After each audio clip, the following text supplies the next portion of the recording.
नवरात्रि साल में 4 बार आते हैं और जिसमें 2 प्रकट नवरात्रि होते हैं और 2 गुप्त नवरात्रि होते हैं।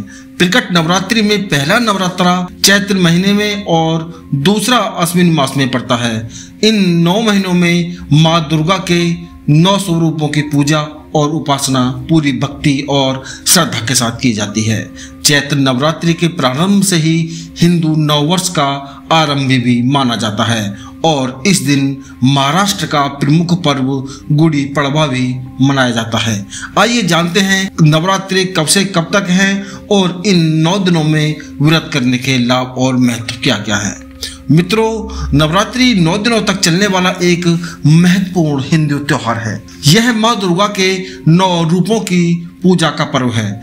चैत्र नवरात्रि इस साल 30 मार्च 2025 से शुरू होकर 7 अप्रैल 2025 तक चलने वाली हैं। हिंदू पंचांग के अनुसार चैत्र महीने के शुक्ल पक्ष की प्रतिपदा तिथि 29 मार्च शाम 4:27 से शुरू होगी।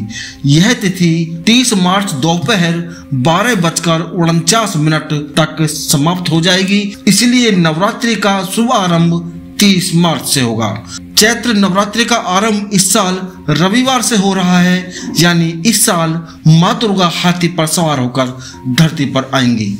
माँ दुर्गा का हाथी पर सवार होकर आना बहुत ही शुभ संकेत माना जाता है।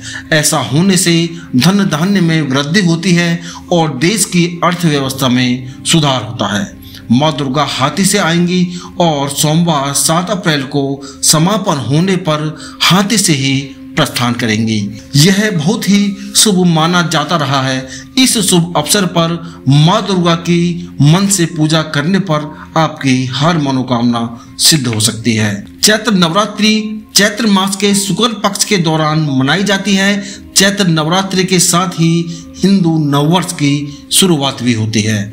चैत्र नवरात्रि आध्यात्मिक इच्छाओं की पूर्ति करने वाली होती है और 9 दिनों में माँ दुर्गा की पूजा की जाती है। शारदीय नवरात्रि पूरे देश में धूमधाम से मनाए जाते हैं और यह 9 दिनों तक चलने वाला एक त्योहार है, जबकि चैत्र नवरात्रि केवल देश के कुछ हिस्सों में ही मनाया जाता है।